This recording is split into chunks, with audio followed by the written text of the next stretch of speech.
Okay guys, the time has finally come. It's time for me to release my discoloration video, okay? In this video, I'm going to talk about basically why you have discoloration when it comes to doing any type of penile enlargement, especially when it comes to things like pumping or clamping, what you can do to prevent it, and more importantly, what you can do to treat and reverse it. What are the safest methods? What are the unsafest methods? Everything, okay? And so stay tuned. You don't want to miss this. And guys, this has been by very popular demand. I can't tell you how many comments and how many posts that I've had asking for me to break this down. I just wanted to get my own experience first before I brought it to you guys.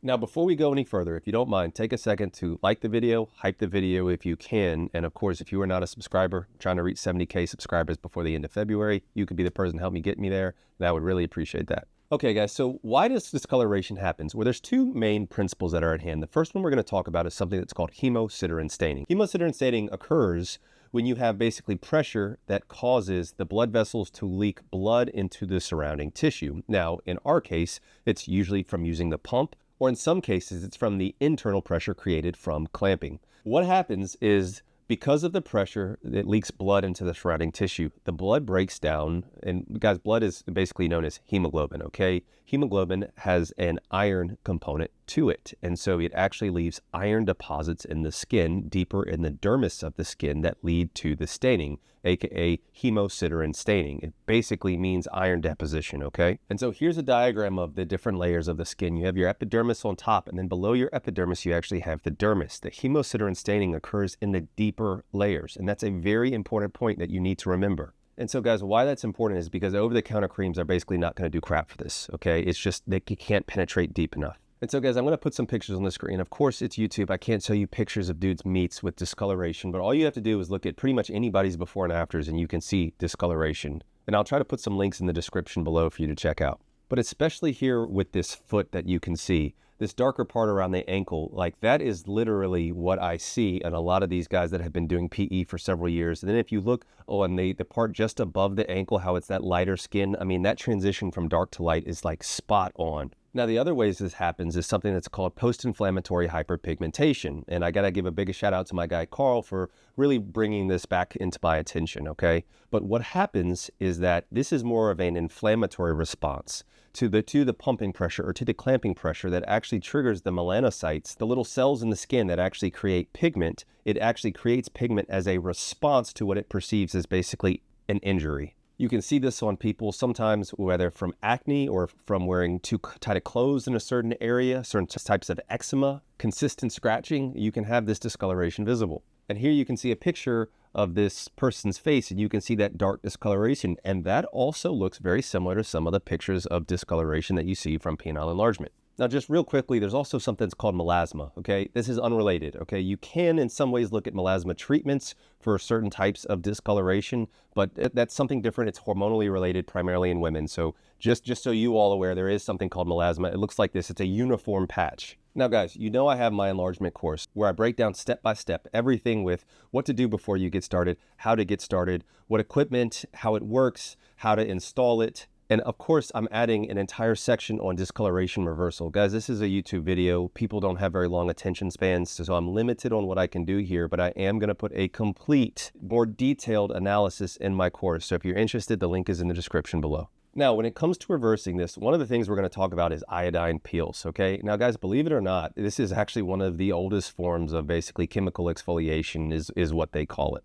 This has been around since 1882 or maybe even before then. Contrary to what some other people might say online, I think that actually iodine is quite effective for discoloration. It actually was very surprising to me, not only my results, but also the data behind it. So why would iodine be an ideal choice for reversing the discoloration when it comes to your penis? Well, the first thing is that iodine is what we call an iron chelator, meaning, I told you guys, the blood products break down into iron, and the iron is what causes the staining in the tissue. Well, iodine is actually what we call an iron chelator, meaning it binds to those iron molecules and it can help you clear it faster. So the other thing is that iodine is what we call lipophilic, meaning it loves basically fat. Why that's important is because when you apply it, it can actually penetrate deep, and actually there's evidence that it goes deep down into the dermis. And that's why it's so regularly used for prior to surgeries, because it disinfects on multiple different layers. It's a very potent disinfectant, guys. And guys, there's even some evidence that it can go not only into the epidermis, the uppermost part, but also the dermis and also the hypodermis, so we can penetrate all the way down to those layers. For every video I make, there's probably somebody that makes a Reddit post and says, well, I searched on ChatGPT and it said that iron isn't good for hemocitarin staining. Don't do the voice. Guys, that's what the data actually says. If you look online and read these resources, it says nothing really topically is good for hemocitarin staining. So just take what I'm saying with a grain of salt. I'm putting together the evidence as I see it and my personal experience with it. It's up to you to decide if you think it's valid or not. What did I do?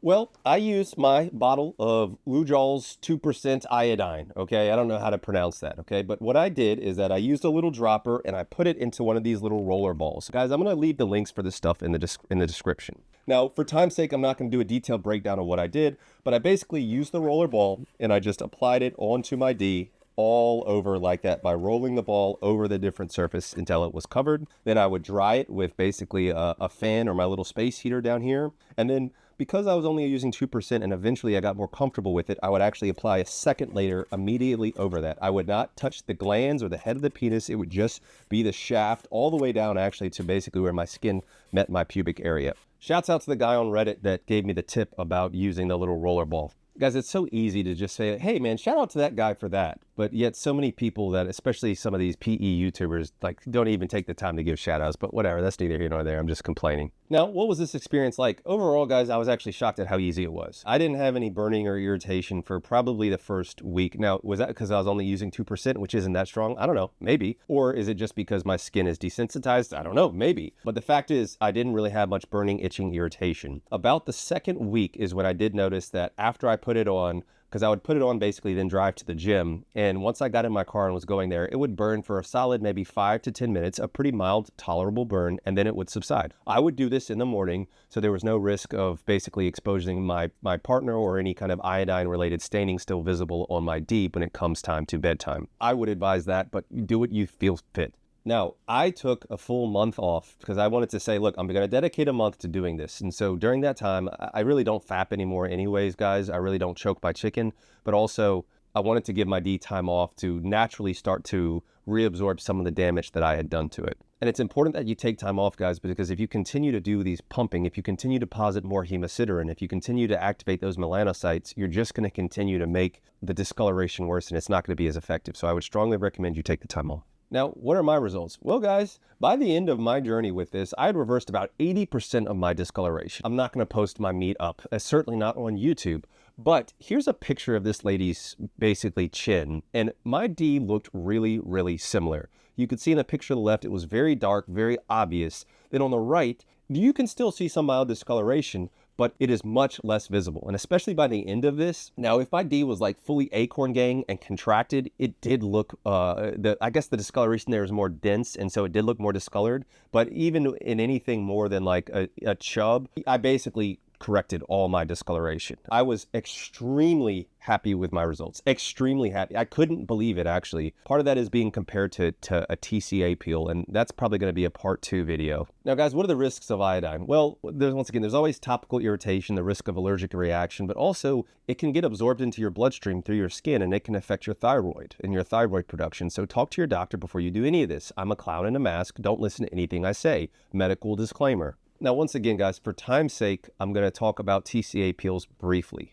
All of this, I'm not trying to put anything behind a paywall, but for time's sake, if you want a detailed analysis of everything, it's going to be in my course, okay? Now, a TCA peel, trichloroacetic acid. It's literally an acid peel that causes your skin to peel. It causes a breakdown of basically the collagen and the protein in your skin, causes that tissue to essentially die, and then your normal healing system kind of takes over and the fibroblasts start repairing the skin. Now, TCA peels are almost exclusively for the epidermis, and then in some cases, if this acid strength is strong enough, it can get down into the dermis, guys, but significant warning there. Now, does this work for actually discoloration from penile enlargement? Kind of. Once again, there's 2 mechanisms. The hemocitarin staining is deep, the post-inflammatory hyperpigmentation is shallow.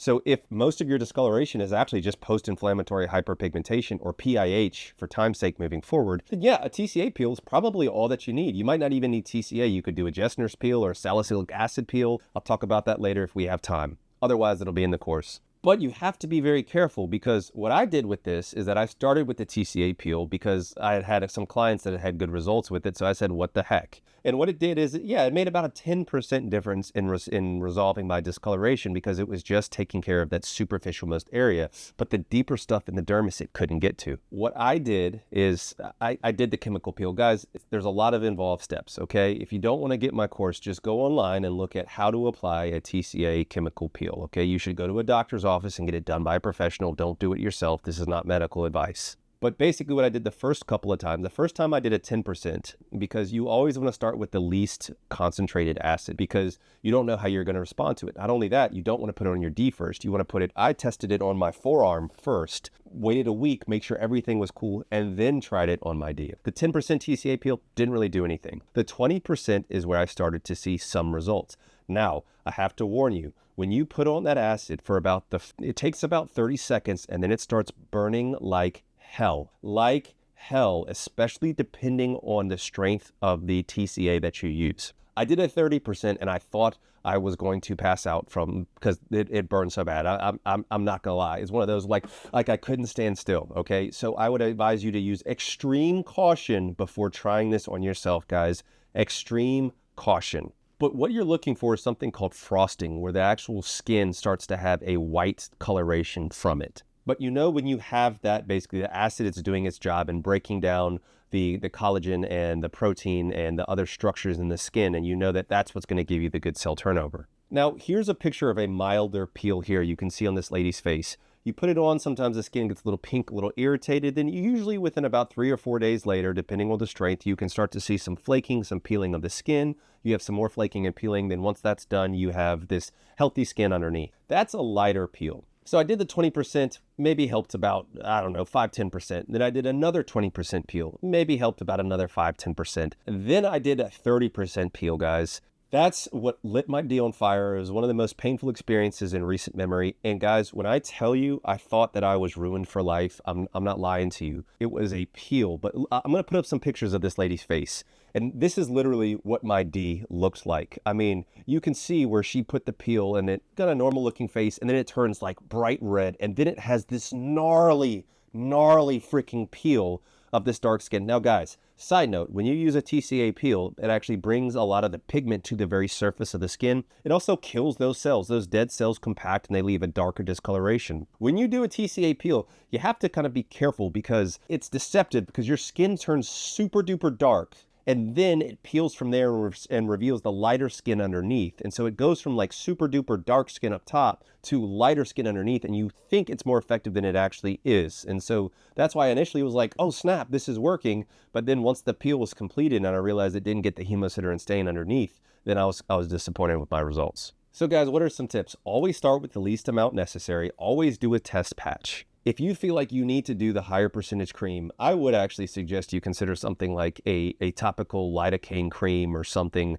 maybe about 30 minutes beforehand, and make sure you wash that off completely and then apply your acid. It can help to make things more tolerable. But guys, pain is an indicator of stuff going wrong. And so if you mute that pain, you could be causing serious damage to your D and not realize it. So I can't emphasize caution enough. You need to have what we call a deactivator ready. Okay, guys, once again, I don't have time to break down all of this, but it basically a solution of baking soda and water. And I would recommend cold water, that as soon as your peel time is up, which varies based on strength, you can basically dip your D in that, and it kind of helps to immediately resolve the acid. The other important thing is you need to be aware. So this goes for the iodine. This also goes for actually any of these peels. So there's something that's called the Fitzpatrick scale of basically pigment, and I'll put it on the screen here. But if you are a Fitzpatrick 4, 5, or 6, you are actually at a higher risk of having actually a reactive post-inflammatory hyperpigmentation. So you could be doing this to try to reverse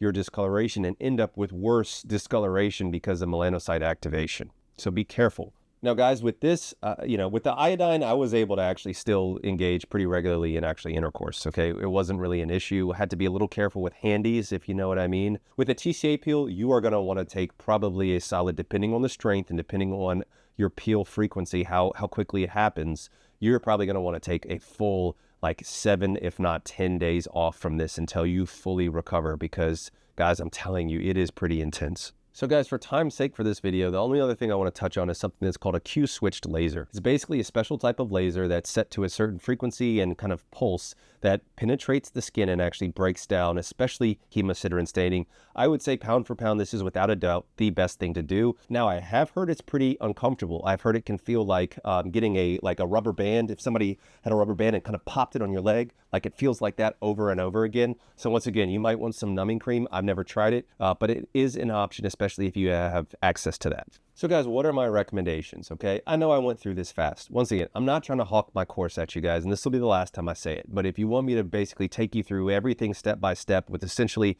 a demonstration, including my handy dandy friend here on exactly what I did, how I did it, what gloves I use, what cotton swabs, all of that is gonna be in my course, guys. But the point is that if you are trying to reverse discoloration, in my opinion, the best way to start is by talking to your doctor. Once you talk to your doctor and clear it with him or her, I think the iodine is actually the most effective way. Now, the downsides are it's a slower process. It can take some time. I have seen some people online that haven't responded to it, but in general, I think it's safer than the TCA peel, and it's more effective at actually getting rid of the main cause, which I believe that most of the discoloration, without a doubt, I would say 80% of it is actually from hemocitarin staining. Now, if you really think that your discoloration is just more superficial and you want to try just a TCA peel, a light TCA peel, I don't think that's unreasonable. I like the TCA peel because it was a quick process. You put it on, the whole process from basically of the acid sitting in there is about 120 seconds. Okay, so it's quick,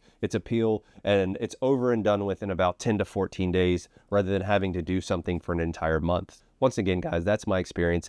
For me personally, it was a combination of both. I did the TCA peels first. That got rid of all of the superficial discoloration that I had. And then I did the iodine peel, and that got rid of essentially the rest of the hemocitarin staining. I would say all in all, I reversed my discoloration by probably about 85%, okay? And I'm probably gonna do another course of this pretty soon to further reverse it, because guys, as soon as you start doing PE again, you're gonna start reaccumulating some of that discoloration. I will need to do a part 2 of this at some point just to also talk about like what are some of the preventative measures, but I told you I wouldn't mention what anymore, so I'm not going to say that information is going to be in there also. But anyways, guys, I love you guys. I appreciate you watching. I know this was a longer video, but I will catch you on the next one. Just remember, there's nothing wrong with self-improvement, but you are enough just as you are, and the links to these products are going to be in the description. Okay, peace. Dr. Hink got the plug on the health, yeah. Got you thinking about your wealth, yeah.